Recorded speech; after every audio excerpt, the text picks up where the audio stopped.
Now, the greatest radio shows of all time. Suspense. The Shadow Node. Washington calling David Harding, counter-spy. Classic radio theater. The Great Gildersleeve. Fibber McGee and Molly. Dragnet. Gunsmoke. The Lone Ranger. Now, step back into a time machine with your host, Wyatt Cox. Good evening, friends of the Inner Sanctum. Mystery with an episode of The Sealed Book. This episode of The Sealed Book goes back to September 9th, 1945. The episode entitled, You Only Die Once.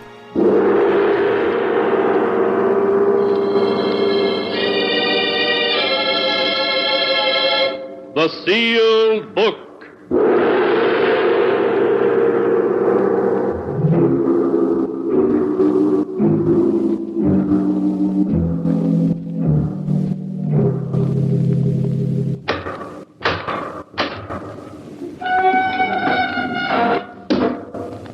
Once again, the keeper of the book has opened the ponderous door to the secret vault, wherein is kept the great sealed book, in which is recorded all the secrets and mysteries of mankind through the ages.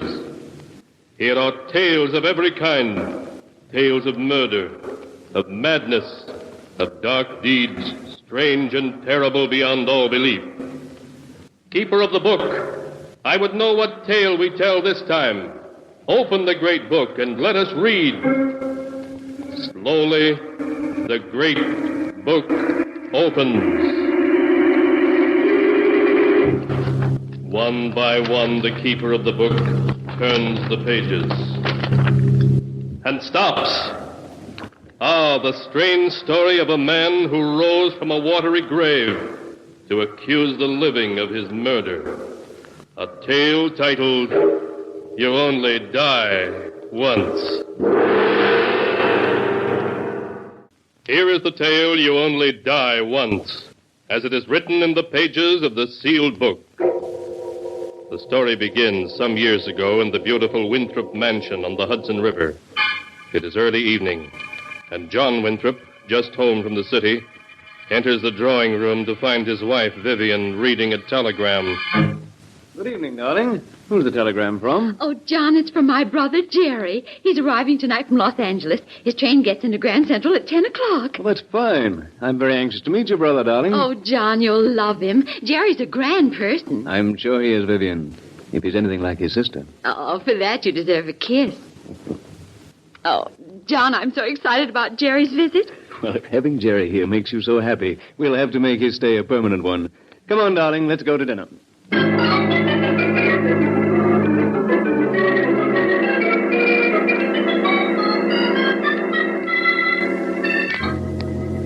Mr. Norton is here, sir. Hello, Jerry. Come in. I'm John, your brother-in-law. Hello, John. Jerry. Oh, Jerry. Oh, it's so good to see you again. Well, stand back and let me look at the bride. Vivian, I've never seen you looking so beautiful. Now, John, you know why I'm so fond of Jerry. Oh, Jerry, dear. What suddenly made you decide to come east? You said nothing about it in your last letter. Well, you know your brother, always making quick decisions. I gave up my position in Los Angeles to come east. I intend to settle down and find a job in New York. In New York? Mm-hmm. Oh, Jerry, that's wonderful. John, did you hear that? Yes, darling, and I think it's a fine idea. As I recall, Jerry, Vivian said you were an executive. That's right. Well, then, I think I've got you a position. You mean you know of an opening? Or with whom? Myself. You? Yes. For the past week or so, I've been contemplating hiring an assistant. My doctor told me I was overworking and needed one. Oh, there's nothing seriously wrong with you, I hope. No. Just that my heart acts up a bit now and then when I've been working too hard. Well, what do you say, Jerry? Will you accept the position? All right, John. And I'll do my best to be of real assistance to you. No, you don't know how happy this all makes me. John, do you think Jerry might come here and live with us? I think that's an excellent idea, if Jerry is agreeable. Well, there's nothing I'd rather do, but, well, are you sure I won't be in the way? Oh, Jerry, of course not. John and I would love to have you live with us. Of course we would. All right, then. Thank you both very much. Good. Then it's all settled. Well, I must be off to bed. It's almost midnight, and I promised my doctor I'd be in bed every night by 11. I'll be up shortly, John. Oh, take your time, Vivian. I'm sure you two have a good deal to talk over. Good night, Jerry. Good night, John. Well, sis, how have you been? Oh, darling, if you only knew how much I've missed you these past months. Well, aren't you even going to kiss me? Of course, darling. Darling, I've waited a long time for that. Seems years. It's only been 6 months. How have you been doing, darling? Not bad. Not bad at all. See this diamond bracelet? It was my wedding present from John. What else have you gotten? 2 other bracelets, a necklace, and 4 rings. What's it all worth? Amounts to a little over 100,000. Not bad, considering you've only been married 3 months. Oh, how much longer will I have to go on keeping up the act, though, Jerry? Never give up a gold mine until it's played out. And unless I miss my guess, John is still good for plenty more. He's a very rich man. Exactly. So you and I are staying here until we've worked John for every cent you can get. Then when the time is ripe, you'll sue for a divorce and a big cash settlement.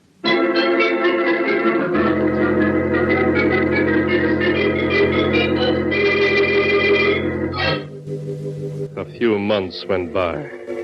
Months in which John Winthrop found himself increasingly happy. Vivian was all that he'd ever dreamed of in a wife. And Jerry, as his business assistant, was invaluable. In his happiness, John lavished gifts on his wife and paid Jerry an exceedingly handsome salary. The three lived in complete harmony until one night late in September. Is that you, Jerry? Yes. How are you, sis? In 7th heaven. Jerry, why didn't you tell me John was leaving for Chicago tomorrow morning? Well, he didn't make up his mind until late this afternoon at the office. Where is he now? He's looking high and low for some papers in a brown envelope. Oh, it must be the Anderson papers he wants. I have them right here in this briefcase. Say, where is he? I'll give them to him. He's up in your room. Up in my room? Yes, when he couldn't find the papers in the study, he went upstairs to see if they were in your desk. In my desk? Yes. Jerry, is anything wrong? I don't know. Let me see. Did I lock my desk this morning before I left for the office, or didn't I? What difference does it make? What difference does it make? It makes all the difference in the world. If he should... You seem to be quite upset, Jerry. Is it because you were afraid I found your desk unlocked? That I might come across these? So, you found them, huh? Yes. What do you have there, John? Merely some newspaper clippings, Vivian. Allow me to read you a couple. The first one is dated 5 years ago, and it's from a New Orleans paper. Underneath a picture of Jerry and you, it reads, Mr. and Mrs. Philip Gordon, arrested for $10,000 jewelry theft at Mardi Gras party. Where did you get that clipping? I found it, along with several others in Jerry's, or should I say Philip's desk. Oh. Allow me to read you another clipping. Mr. and Mrs. Philip Gordon, who pleaded guilty to the $10,000 Mardi Gras jewel theft, were today sentenced to prison by Judge Sawyer.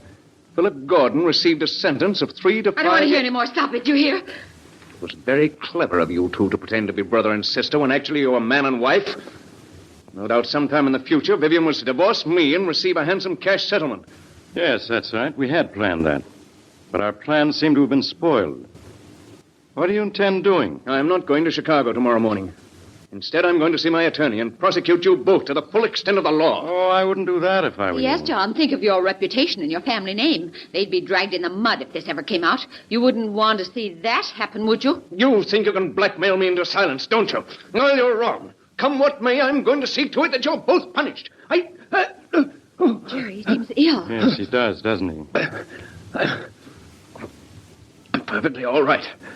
I think we've said everything that's to be said. I'm through with words now. First thing in the morning, I'm going to see my attorney and have you both exposed. You're going to learn you made a fool of the wrong man.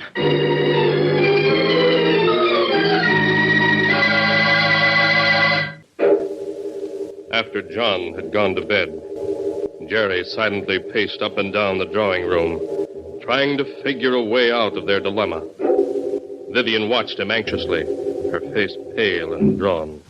If John goes to his attorney in the morning, it'll mean stiff prison sentences for the two of us. You can be sure of that. Jerry, I couldn't stand going to prison again. To be separated from you.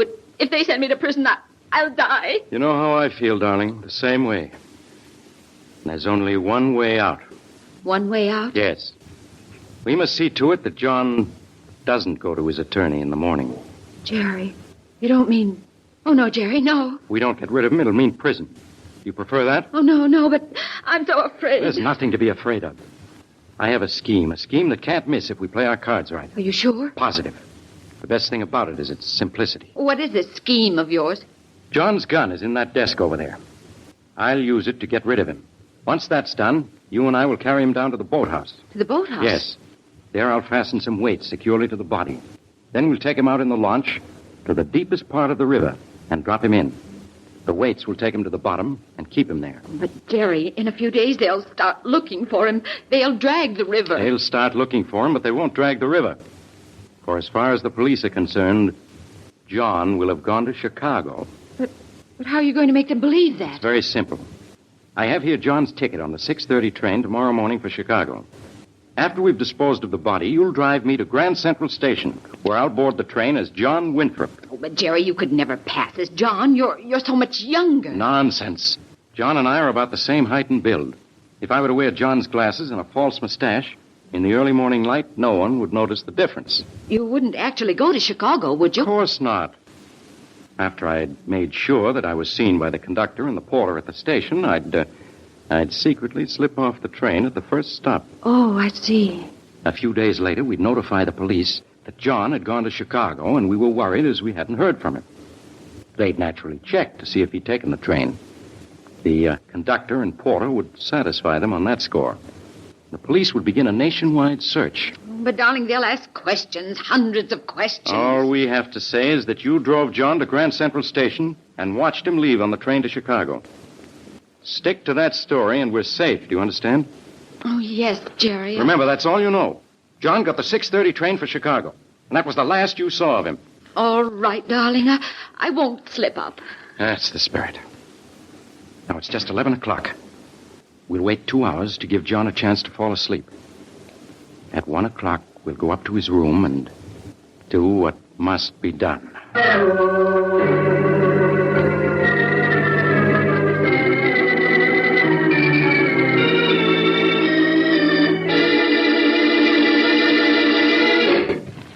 You all set, Vivian? Yes. I'll open the door. Quiet now. He's sound asleep. Yes. Just hold that flashlight steady. Oh, hurry, darling, hurry. Steady, Vivian. Quiet. It's all over. Jerry, is he dead? Yes. He never knew what happened. Why, I'm glad he didn't wake up. I'm so glad he was sound asleep. Now, you pick him up by the feet while I get him under the shoulders. The next stop for John is the boathouse.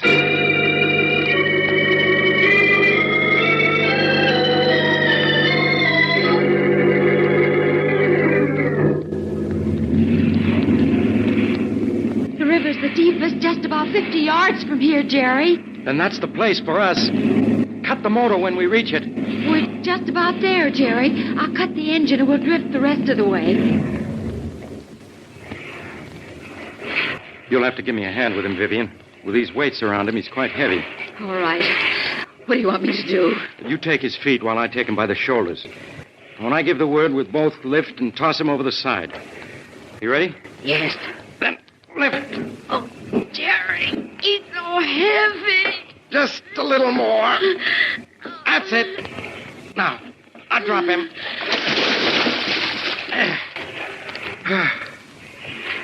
Well, darling, that's the last of Mr. John Winthrop. Now we'd better be getting back to shore. There's still quite a bit that remains to be done.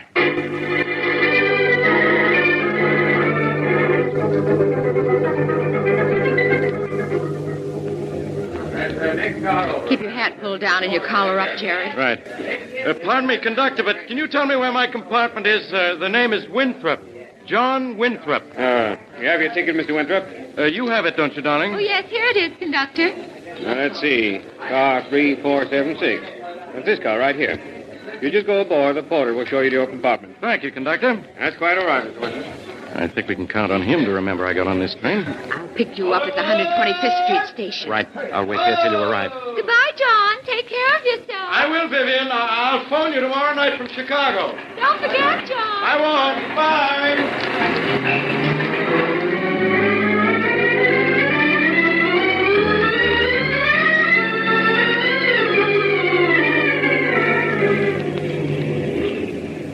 I am, Jerry. Come on, let's get in the car and away from here. All right. Did everything go all right? Perfectly. After the train pulled out of Grand Central, I had the porter show me to my compartment. I told him I hadn't slept for 24 hours, and I didn't want to be disturbed until we reached Chicago. Didn't forget to give him a tip, did you? No. I gave him a $5 tip, just as we'd planned. Don't worry, that porter will remember me. Good.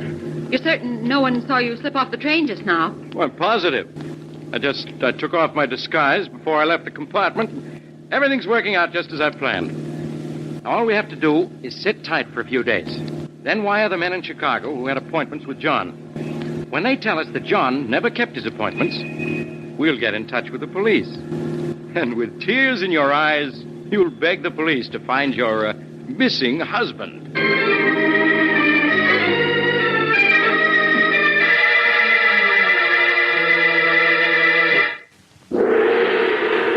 September 9th, 1945, The Sealed Book on Classic Radio Theater with Wyatt Cox. You know, it's true. Difficult times have a way of focusing us. We have to think about what matters most when it comes to our spending, our health care. No doubt. This is why so many people are joining MediShare right now. MediShare is a trusted way to save up to 50% on your monthly health care costs. More than 400,000 people have already made the switch. It's pretty obvious why, too, especially now during this challenging season with healthcare costs and out-of-pocket expenses going up. MediShare can save you a lot of money. The typical family saves $500 a month. And MediShare is a Christian healthcare sharing ministry that's worked beautifully for 29 years. There are different options to choose from to fit your budget. I'll give you the number here in a second, and if you call, you can get a price within 2 minutes. Maybe now is the perfect time to make the switch and start saving. Here you go. Call 833-34-BIBLE. That's 833-34-BIBLE. 833-34-BIBLE. Mike Lindell and MyPillow offering the BOGO extravaganza right now on a whole slew of MyPillow products. Now you can find all sorts of great deals on MyPillow bed sheets, Giza Elegance MyPillow, 6-piece towel sets, Roll and Go Anywhere pillows, much more, all priced buy one, get one free. Go to mypillow.com/USA, use promo code USA, or call 1-800-951-8175 and find you some great MyPillow products. They're all available. Oh, by the way, you can also get Mike's book absolutely free with any purchase, but you have to go to mypillow.com/USA or call 1-800-951-8175 and make sure you use the promo code, the buy one, get one extravaganza, going on right now at mypillow.com. Whether you're taking your pets on the road or a walk around the block, you need to be aware of heat stroke. Hi, I am Dr. Jose Arce, immediate past president of the American Veterinary Medical Association. It's important that pets get out and enjoy the warm weather and fresh air, but here are some reminders to help keep your pets safe in the heat. Tune into the day's forecast to see how hot it will be. Limit exercise on hot days or schedule walks earlier or later on the day when it's cooler. If outside, stay on the grass instead of the hot pavement. Make sure your pet has unlimited fresh water and access to shade. Never leave your pet in a closed vehicle, and leave your pet at home in air conditioning when you go out. If you see signs of heat strokes in your pet, such as excessive panting, drooling, unsteadiness, or abnormal gum and tongue color, call your veterinarian or nearest emergency clinic. For more info on summer pet safety, visit avma.org. That's avma.org. Now on Classic Radio Theater with Wyatt Cox, more of The Sealed Book. You Only Die Once, September 9th, 1945. And now to continue the story, You Only Die Once, as it is written in The Sealed Book.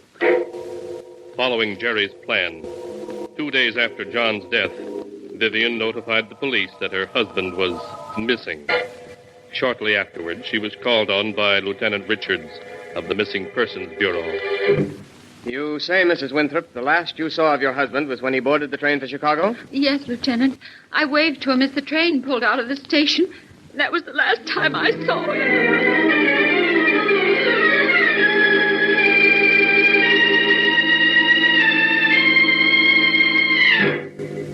A week passed. and then 2. But the police found no trace of John Winthrop. It was as though he had vanished off the face of the earth after he had boarded the train for Chicago. The noted financier was reported seen in half a dozen cities all over the country, but each report turned out to be false.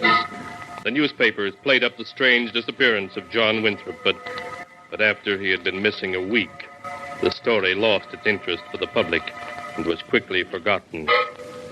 When 2 weeks had passed, Jerry took Vivian, who was on the verge of a nervous breakdown, away for a rest. Making no secret of their destination, they went to John's Mountain Lodge, high in the Adirondacks. Would you like a cocktail, Vivian? Yes, Jerry. Oh, darling, isn't it wonderful being up here, just the two of us? It lacks only one thing to be perfect, music. Let there be music and let the wine flow freely. I'll turn on the radio. Here's looking at you, baby. And here's to our good luck. May we always have it. Oh, we're sitting pretty. Someday the police are going to give up looking for John, and then you're going to become a very, very wealthy widow. You really think so, Jerry? Of course. Naturally, it'll take time, but... We interrupt this program to bring you a special news report. At 10:35 this morning, New York Harbor Police found the body of the missing financier, John Winthrop, in the Hudson River off 54th Street. The dead man had been shot in the head, and the police believe he was murdered. They are looking for his wife, Mrs. Vivian Winthrop, and Jerome Norton, her brother, for questioning. For further details, listen in on our regular news period at... Jerry, how could they have found him? How could they? I tied those weights securely, but somehow the body must have slipped out of the ropes and come to the surface. Jerry, what are we going to do? You heard what that announcer said. The police are looking for us. Yes, I know. Once they take our fingerprints, it'll be the end. They'll learn about New Orleans and that we aren't brother and sister. Oh, Jerry, we just can't stay here. We've got to run for it before they catch us. Run? Where can we run to? Oh, I don't know. Mexico, South America, any place. We have my jewels. They're worth over $100,000. Yes, but what good are they? What we need is cash, and all I have with me is $300. We don't dare go to your bank. They'd pick us up immediately. Oh, I'm sure there's some place we'll be able to sell my jewelry. I'll pack my things at once. Vivian, there's no sense in running away. How far do you think we'd get? The police are probably on their way here already. Jerry, what's wrong with you? We've got to run away. There's no other way out. There is another way out. If we're willing to take it. What way is that? The easiest and simplest way out of all troubles, darling. Suicide? Oh, no, Jerry, no. Would you rather go to the chair? Or even worse, be sentenced to life imprisonment? Life imprisonment?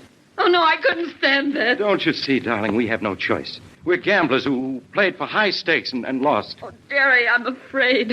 I'm so afraid. It's better than rotting behind bars for the rest of our lives. Don't you agree with me, darling?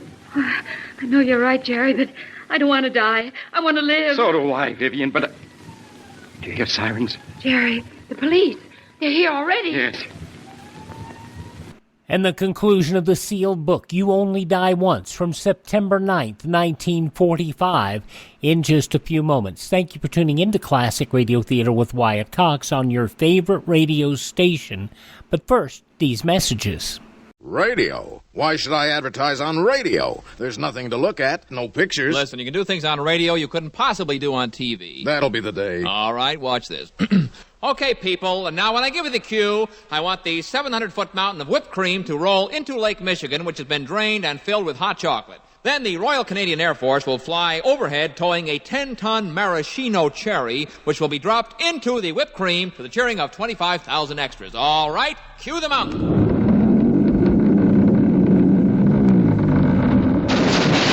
Cue the Air Force. Cue the maraschino cherry. Okay, 25,000 cheering extras.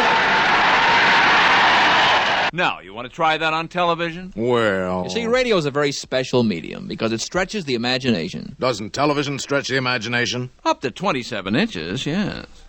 She was born in a humble shack amidst the lemon groves of Goleta, California. Mommy, don't cry. You know what they say? When life gives you lemons, make lemonade. I was going to say life sucks, and then you die. But I like yours better. And with that, Alexandra Johnson launched her lemonade stand. Lemonade, nickel a glass. Every day, even during the frigid California winters, a bone-chilling 72 degrees, you could find her. You can have it sour, you can have it sweet.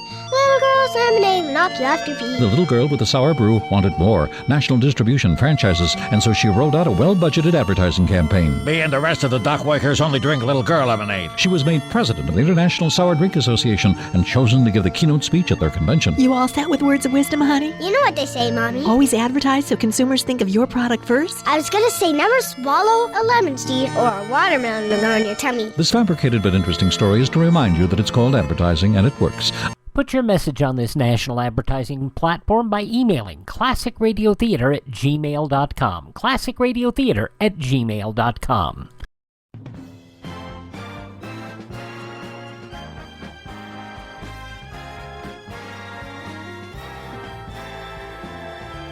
Now on Classic Radio Theater with Wyatt Cox, the conclusion of the sealed book, And You Only Die Once, broadcast originally September 9th, 1945. A police car and 2 motorcycle police are coming up the road.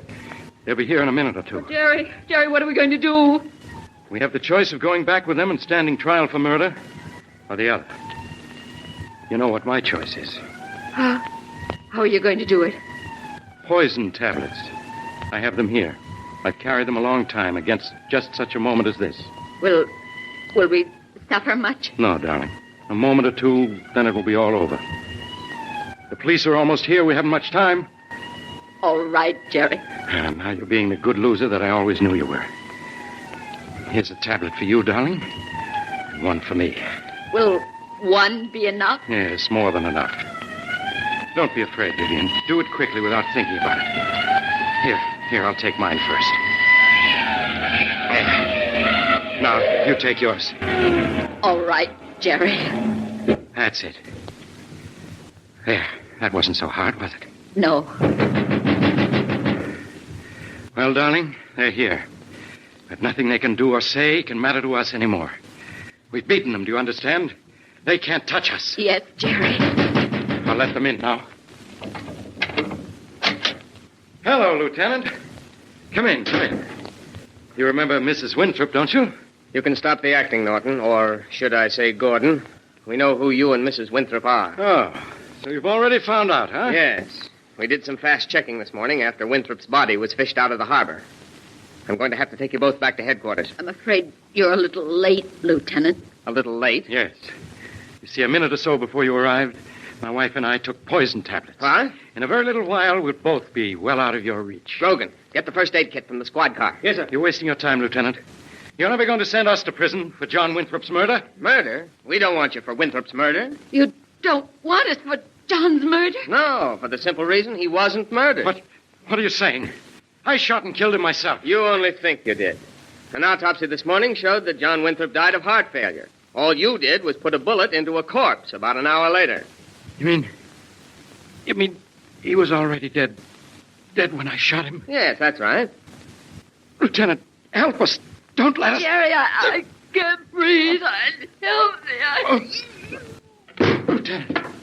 Lieutenant, don't let us die. Save us. Don't let us... Lieutenant, get the first aid kit. It's too late, Grogan. You mean they're dead? Yes. The chief only wanted them for questioning, but if ever 2 people deserved to die, they did. There was murder in their hearts. Yet I'll be doggone if the law would have been able to do anything to them. We couldn't have held them for murder. Yeah, that's right. It would have been hard to make a charge of bigamy stick with Winthrop dead. I guess about the only thing we could have held them for was mutilation and illegal transportation of a corpse.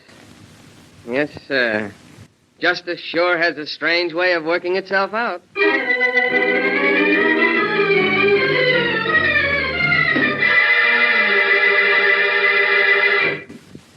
And so ends the tale.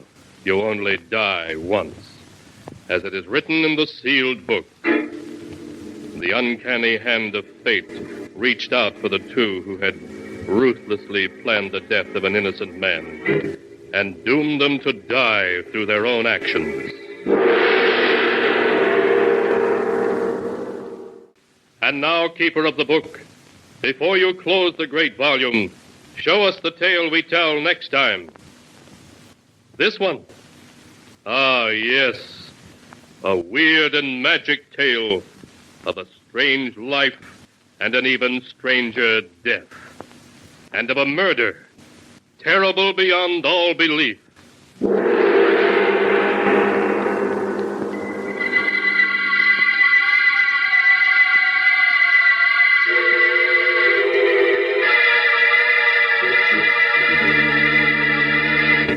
Be sure to be with us again next time when the sound of the great gong heralds another strange and exciting tale from The Sealed Book. The Sealed Book, produced and directed by Jock McGregor, is written by Bob Arthur and David Cogan. September 9th, 1945, The Sealed Book on Classic Radio Theater with Wyatt Cox. It's a big, bold story set in the heartland of America, along the edge of Lonely Mountain. I am open for business. And so Big William Gorgon, played by handsome Michael James, fiercely set down his Midwest roots. Oh, darling, we're going to sell bathrobes and raise chickens. Set his adoring wife, Wilhelmina, portrayed by beautiful Glenda Olsen. Oh, I love our store, Will. But they hadn't counted on Big Ralph's bathrobes and cattle store coming to town. Oh, Will, what will we do, Will? Will had a plan, a way of facing off against tough Big Ralph. We're going to change the face of America. We're going to advertise. For what? With print and broadcasting and bus benches, we're going to tell people who we are and where we are. What's a bus? And so the story of how one man brought advertising to the heartland. Oh, will it work? It will. Well, my name ain't Will, Wilhelmina. You got to advertise or we'll die. And so the greatest marketing story of all time is here. Advertise or die, dopey. Put your message on this national advertising platform. Email classicradiotheater@gmail.com. classicradiotheater@gmail.com. Radio? Why should I advertise on radio? There's nothing to look at, no pictures. Listen, you can do things on radio you couldn't possibly do on TV. That'll be the day. All right, watch this. Okay, people, and now when I give you the cue, I want the 700-foot mountain of whipped cream to roll into Lake Michigan, which has been drained and filled with hot chocolate. Then the Royal Canadian Air Force will fly overhead towing a 10-ton maraschino cherry, which will be dropped into the whipped cream to the cheering of 25,000 extras. All right, cue the mountain.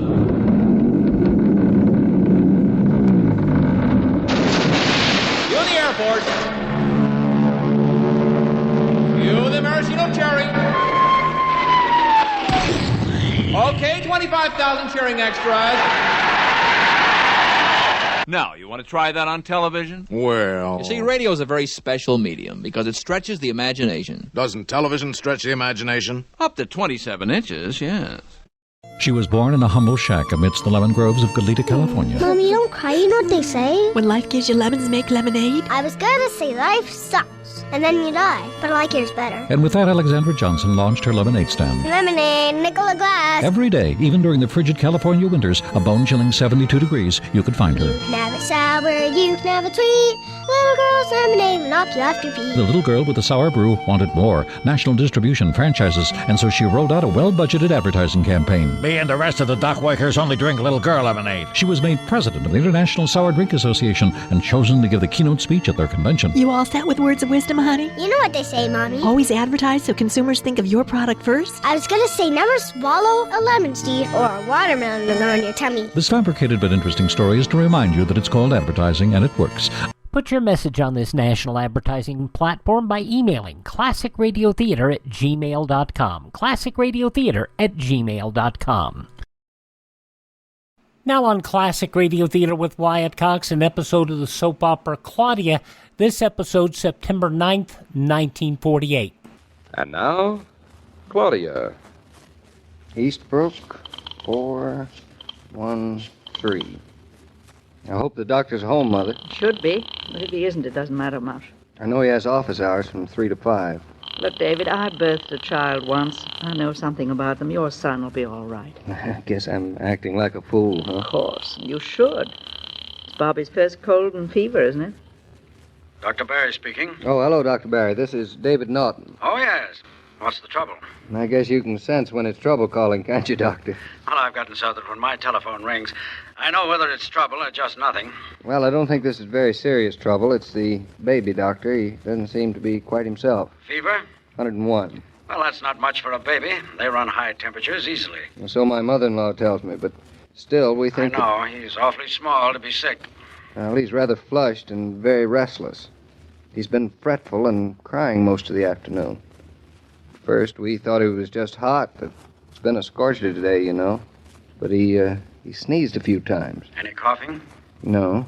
He's taking his food all right. It's mostly that he's fretful and feverish. Sounds like a slight cold. Huh? I don't think it's anything serious. Well, Mrs. Brown doesn't think so either. Grandmothers usually know.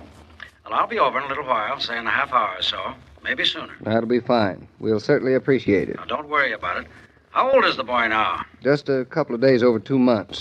Time certainly flies. Well, I'll be over in a little bit. Well, I feel better just talking to you, Doctor. Good boy. Goodbye, Doctor. Well, what did he say? Well, there's not much we can do, Mother. Doctor will be over just as soon as he can. And stop worrying. Never thought I'd be this kind of a father. I'd hate you if you weren't. Certainly glad you're here. So am I. Look, David, so the baby has 101 temperature. Claudia had that, and much more many times. So he sneezed, too. That doesn't mean anything with babies either. You'll learn. Yeah, I'm learning fast. Now, Claudia will be home any moment. Maybe I'm panicky not so much for the baby, but for her. She'll survive, too. But it would have to happen today. She has 2 performances at the theater. Matinee and tonight another performance. Never rains, but it pours, does it? Well, I just hate to think of the poor kid coming home to find Bobby sick and having to go back to the theater to play another show. You are in a worrying mood, aren't you? Yeah, guess I am. You know, perhaps we could make it easier for you. Why should she have to know about Bobby? You ever tried to keep Claudia from finding out a secret? She has a second sight. I can't have a headache or a worry or a box of chocolates in private. Still, I'd like to keep her from knowing this if I possibly could. I admire your ambition. Then maybe by the time she gets home from the theater tonight, Bobby will be all right. At least he'll be by tomorrow morning if it is only a cold. And it is only a cold. Yeah, of course. Grandma, I think you know everything. Having you here in the house is sort of like having a doctor, an oracle, and an insurance policy all rolled up into one. Stop your blarney. Well, let's see. The thing to do is to try to get Claudia to take a nap, and then hope that Dr. Barry will come while she's asleep. One thing at a time. Now, let's go up and see. Hey, doesn't anybody say hello to me? Oh, hello. When'd you get home? Hello, just this minute. The door was open. Oh, are you expecting somebody? No, certain girl I married. Hello, Mama. Hello, daughter. Hello, darling. How's everything? How's the baby? Don't you ask how I am? Well, I can see how you are. Oh. The lot of a husband, David. Did he take his orange juice? Yes, I took my orange The juice. baby. The baby, the baby, the baby. Always the baby. You're second fiddle, David. Yeah, hi diddle diddle. No, darling, you're not second fiddle. Don't you believe your mother-in-law? I'm still very hurt, aren't you, Mother-in-law? Very. I'm even going upstairs, son-in-law. No, Mother, stay down here with us. Oh, that's all right. I'm going upstairs, too. And leave me alone? All alone? Bereft and solitary? Oh, you poor bereft. You can come up with us, too. But I'm perfectly comfortable down here. I'm just about to light my pipe. I'll carry the matches for you, even if you're so lazy. Come on, I want to say hello to my offspring. Your offspring can wait. He can, but I can't. Well, try and exercise a little self-control, Mrs. Norton. Self-control isn't any fun, is it? Has its advantages at times. What are you two looking so serious about? Are we looking serious? Around the edges, like toast. Well, I'm looking serious because I'm very offended. And I'm very offended, too. Tears are about to well up in my eyes. Echo. Oh, so sad, so sad. Now what are you two moaning low about? To think that you'd rather go upstairs and plant a kiss on a mere 11 pounds of sleeping protoplasm who doesn't even know you exist. To sit here and chat with us, well... You know full well you exist. Are you insulting my son? You have insulted us. Now, sit down. Sit down and apologize. Tell us, how the matinee go? Did you forget any of your lines? Was it a big audience? Were you any good? How many curtain calls did you get? Oh, so many questions. To think you're so interested in poor little me. Why, I had no idea. This is so sudden. Well, how about mustering up a few answers? We had a full house, mostly old ladies and their nieces, you know, matinees. Not being an old lady or a niece, I don't know, Matt. But they're a very sweet audience. We had 5 curtain calls, and I didn't forget one single line. Congratulations. Amazing. Now can I go upstairs, please? You can, but you may not. Oh, her English, David. To think she's a mother. And an actress. And she still doesn't know the difference between can and may. You two are certainly in a good humor this afternoon. We are? I suppose it's because I've been out of the house all afternoon. That's the very reason. You going to come to the theater tonight? Not I. Well, I didn't expect you would, Mama. You wouldn't go from here to the corner for me. What's more, I wouldn't even come back from the corner for you. What about you, David? You said you'd come tonight. Did I say that? In a moment of weakness, you did. Tonight? Well, David, you want to come, don't you? Well, Have you anything better to do? I don't know. Have I? Good, then it's all settled. Now I'm going upstairs. And if you don't want to come with me, David, it's just too bad for you. Claudia. My son and I have plenty to say to each other in private. Oh, I miss... Claudia, come back here. I'm not finished with you. Where do we go from here, David? Oh, you have a message for the baby? I have a message for you, young woman. Make it quick. I think before you waste any more time, I think you should go take a nap. Me? Take a nap? I never heard of such a thing. No, your son's napping, and if it's good enough for him, it certainly should be good enough for you. He's years younger than I am. But just as bright. And all great actresses take nap between their matinee and evening performance. Who says I'm a great actress? I do, and all the old ladies and their nieces at today's matinee, they say so, too. Well, isn't that sweet? That's the first time you've told me, darling. Well, since it's almost the end of your run, I figure you might as well know. Great actress or not, and I don't want to commit myself to an opinion. After all, I am just an amateur. But great actress or not, I think you ought to take a nap. But I am not sleepy. It doesn't matter whether you're sleepy. You have an evening's work ahead of you. You must be at your best. Now, skedoodle up to bed, and I'll come up and tuck you in. I don't want to be tucked in. What you care little matters. Your obligation to your audience comes first. Oh, what a bore. Here I come home after slaving all afternoon over a hot stage, and I want a few moments with my son, a few moments with my husband, a few moments with my mother, a few moments with Fritz and Bertha, a few moments with Bluff and Shakespeare and the Rooster, a few little moments with my dinner, and instead all I get is skedoodle off to bed. Skedoodle to bed. I wish I were 21, then I'd give you a piece of my mind. Come on, I'll lead you by the hand, and I'll promise to wake you before dinner. I give up. I am outnumbered. You're both bigger than I am. All right, I'll go to bed. But first, I'm going to visit my son, and that is final. You are such a stubborn little mule. Bobby is sleeping. I just this minute got him to sleep. All afternoon he was wide awake and fretting, and now that I finally... David, he's all right, isn't he? I told you. Don't you trust Mama and me? I trust you, but sometimes I trust me more. Now, that's the last insult I'm going to expose myself to. Just for that ingratitude, we'll have to wait until after your nap for you to kiss your son. Darling, leave him alone. Let him sleep. Don't make Mama and me worry about you. Take it easy. Sometimes you are sweet. All right. Kiss me goodnight. Wake me up for dinner. It's a promise. Don't you want to take a little nap? I do not, and that's final. Good night, good night, good night. Parting is such sweet sorrow. Well, that's that. Oh, the telephone! I'll answer it. I'll get it. Don't answer it. It's a reprieve for me. Maybe it's the doctor, David. Claudia, I'll get it. I've got it, and why shouldn't I answer the telephone? It's probably Metro-Goldwyn-Mayer asking me to star in their next picture. Hello? Claudia, is that you? Hello, Dr. Barry. I recognized your voice. Uh-oh. She always has to answer the phone. I just called to tell you that I'll be delayed a few minutes.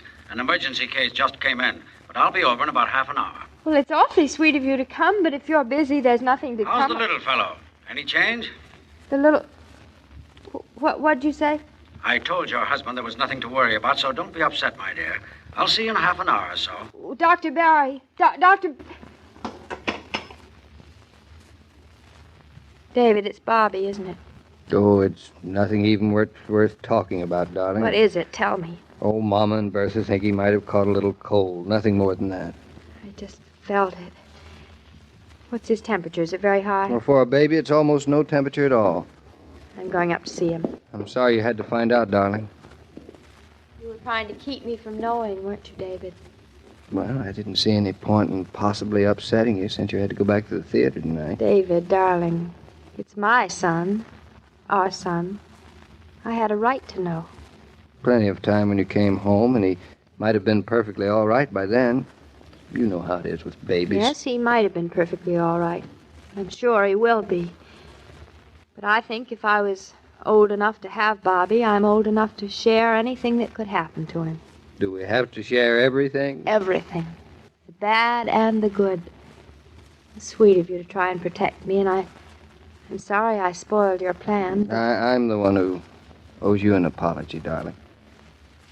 I didn't give you the credit for being a big enough person to take the bad with the good in your stride. I wanted to rob you of the dignity of being your own master. I'll strike you a bargain, David. After Dr. Barry comes and says everything's all right, I will take a nap. And I'll probably sleep. Mrs. Norton, Mrs. David Norton, I love you very much. Come on, let's go in and see Bobby. How often during shopping or after the movies or at a sports event you look around for that familiar red cooler so that you can enjoy ice-cold Coca-Cola? Maybe it doesn't occur to you that there's a white cooler in your home. Keep Coke in the refrigerator and you'll have ice-cold bottles ready at any time for your own refreshment while working, for the young folks' pleasure, for easygoing hospitality whenever friends drop in. I got over just as soon as I could. How's the baby, Mr. King? Just about the same, but speaking with a great deal of experience of my own, I agree with Mrs. Brown. I'm sure it's nothing but a slight cold. Well, I'll go in and have a look at him. David sounded pretty upset. He was. You see, he was worrying about Claudia as well as the baby. That's true. Mrs. Norton is playing down at the Eastbrook Theater, isn't she?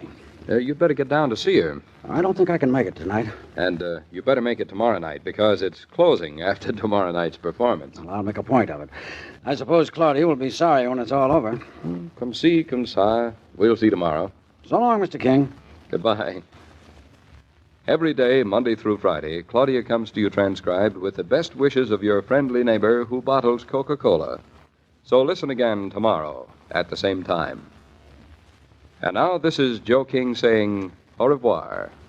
And remember, whoever you are, whatever you do, wherever you may be, when you think of refreshment, think of Coca-Cola.